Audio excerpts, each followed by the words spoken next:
बिस्मिल्लाहिर्रहमानिर्रहीम अस्सलामुअलैकुम my YouTube family. उम्मीद करदी हां तुसीं ठीक होवोगे। अल्हम्दुलिल्लाह असीं भी ठीक है। तो अज दी रेसिपी मैं बना रही हूँ बड़ी मज़ेदार बड़ी टेस्टी चाइनीज़ चावल बना रही हूँ। चाइनीज़ रेसिपी बना रही हूँ। तो यह वेखो आ सारे वैजीटेबल मैं कट के रख लेना। चावल मेरे साफ सुथरे करके ना मैं धो लैन। तो हुण मैं रेसिपी बनानी शुरू करूँगा। तो मैं अपने व्यूअरां नाल शेयर कर लवां।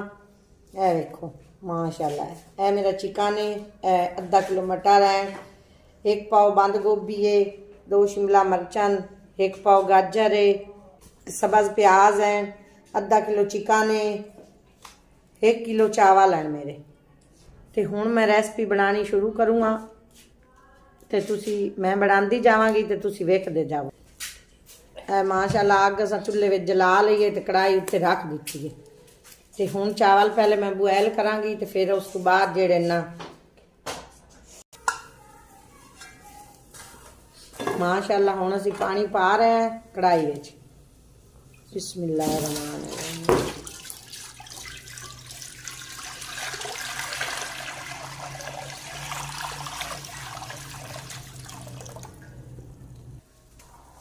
बिस्मिल्लाहिर्रहमानिर्रहीम। वेखो माशाअल्लाह पानी साडा गर्म हो गया। तो हुण असीं चावल पाण लगे हैं। जल्दी कर चावल सुट विच। बिस्मिल्लाहिर्रहमानिर्रहीम। धुएं दी वजह तो ना कोई चीज़ नज़र नहीं आ रही। वेखो चावल असीं हुण माशाअल्लाह पा दित्ते नूं।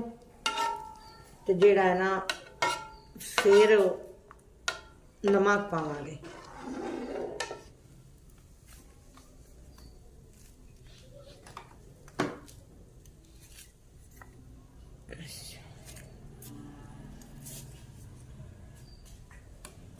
माशाअल्लाह 3 चम्मच मैं नमक पा रही हूँ।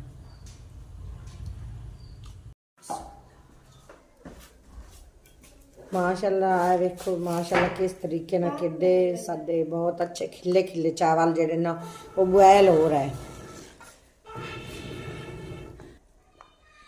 माशाअल्लाह। वेखो एक एक दो दो कणियां है विच चावलों के। हुण असीं इन्हां नूं मुधावन लगे हैं।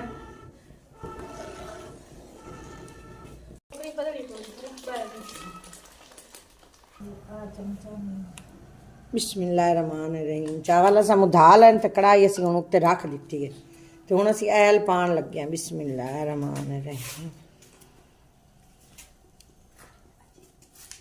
1 कप ऐल मैं पा दिता है।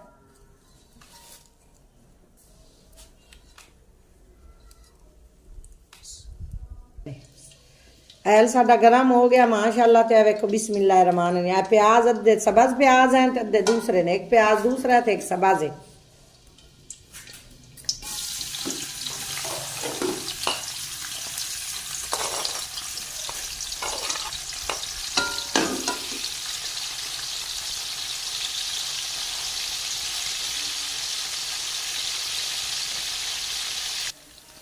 बिस्मिल्लाहिर्रहमानिर्रहीम। हुण साडे प्याज थोड़े जे फ्राई हो गए तो हुण मैं चिकन पा रही हूँ। ये छोटे छोटे पीस मैं चिकन दे कर लैन तो ये पा रही हूँ। बिस्मिल्लाह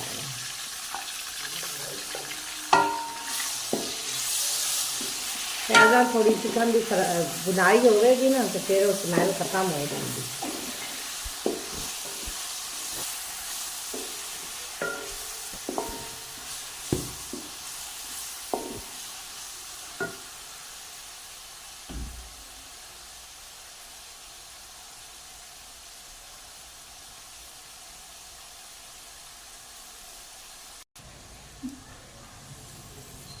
एक चम्मच नमक पा रही हूँ चिकन चिकन नमक चिकन फ्राई होवे ना तो बहुत अच्छा टेस्टी बनता है।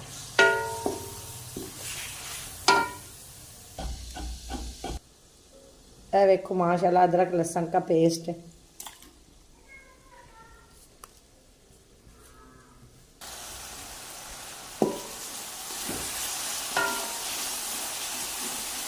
माशाल्लाह साडा चिकन सब्ज़ मिर्चां ते अदरक दे विच फ्राई हो गया।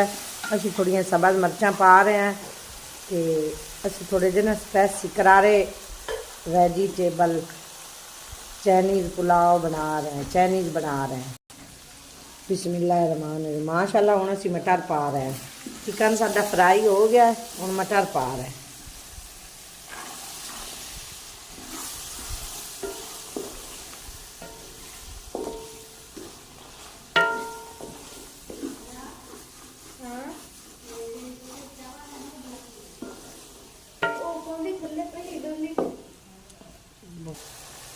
बिस्मिल्लाहिर्रहमानिर्रहीम। 3 टमाटर मैं पा रही हूँ।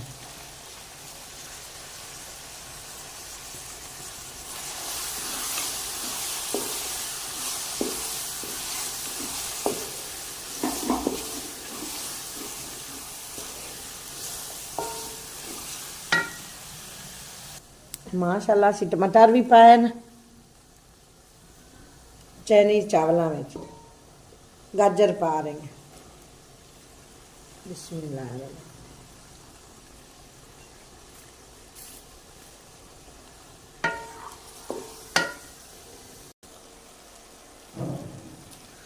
माशाल्लाह इस लोक में साडा दूसरे सारे सब्जियां आ गई तो हुण मैं शिमला मिर्चां पान लगी।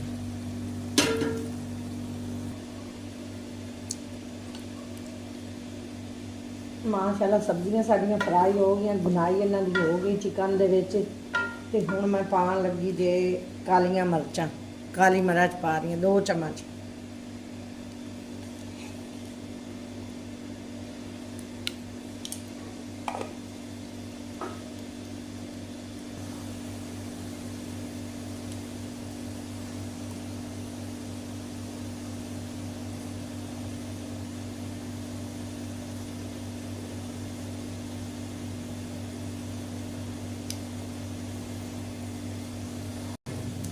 ਇਹ सब्ज़ प्याज हैं जेड़े वो ना बैक वाला पार्ट है ना सब्ज़ प्याज वो मैं अलहदा कट के रख लें वो पा रही हूँ। बिस्मिल्लाह।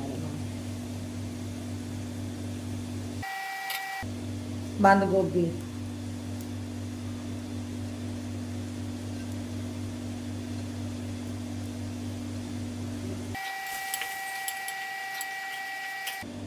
माशाल्लाह देखो कितना अच्छा कलर आ रहा है।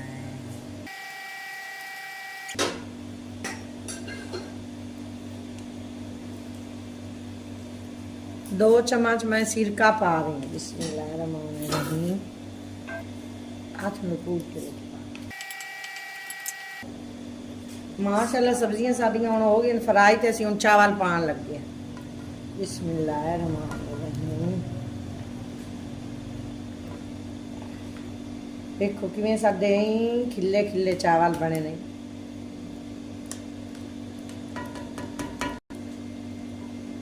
देखो माशाल्लाह किस तरीके ना साडे खिले खिले चावल बन।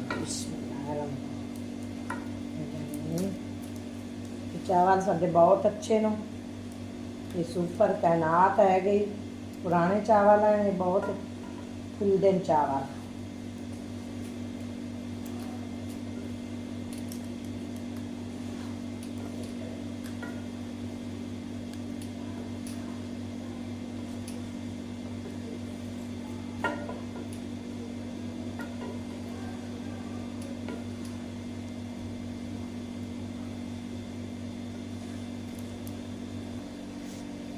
आ वेखो बिस्मिल्लाहिर्रहमानिर्रहीम। असीं हुण चावल सारे मिक्स करके तो दम दे रहे हैं।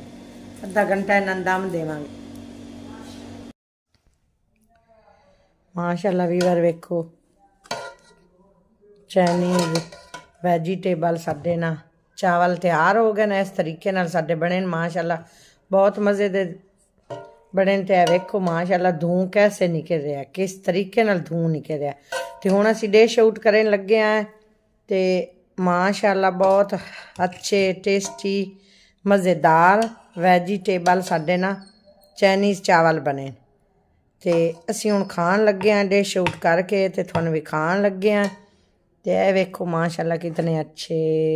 चैक करो तुसीं इन्हां दी लुक चैक करो चाइनीज़ चावलों की। तो अज दी वीडियो तुहानूं मज़ेदार लगी होवे, अच्छी लगी होवे तो सानूं फीडबैक जरूर दिव्या। तो वीडियो साडी एंड तक वेखी करो, तो सब्सक्राइब भी कीती करो, तो लाइक भी कीती करो, शेयर भी कीती करो। ਤੇ ਅੱਜ ਦੀ ਵੀਡੀਓ ਦਾ ਇੱਥੇ ਹੀ ਕਰਦੇ ਐਂਡ ਹੋ ਤੇ ਅੱਲਾ ਹਾਫਿਜ਼ ਹੋ ਤੇ ਫਿਰ ਨਵੀਂ ਵੀਡੀਓ ਨਾਲ ਤੁਹਾਨੂੰ ਮਿਲਾਂਗੇ। ਨਵੀਂ ਵੀਡੀਓ ਦਾ ਇੰਤਜ਼ਾਰ ਰੱਖਿਆ ਹੈ ਤੇ ਹੱਸਦੇ ਰਹੋ, ਵਸਦੇ ਰਹੋ, ਖੁਸ਼ ਰਹੋ, ਆਬਾਦ ਰਹੋ ਤੇ ਸਦਾ ਸਲਾਮਤ।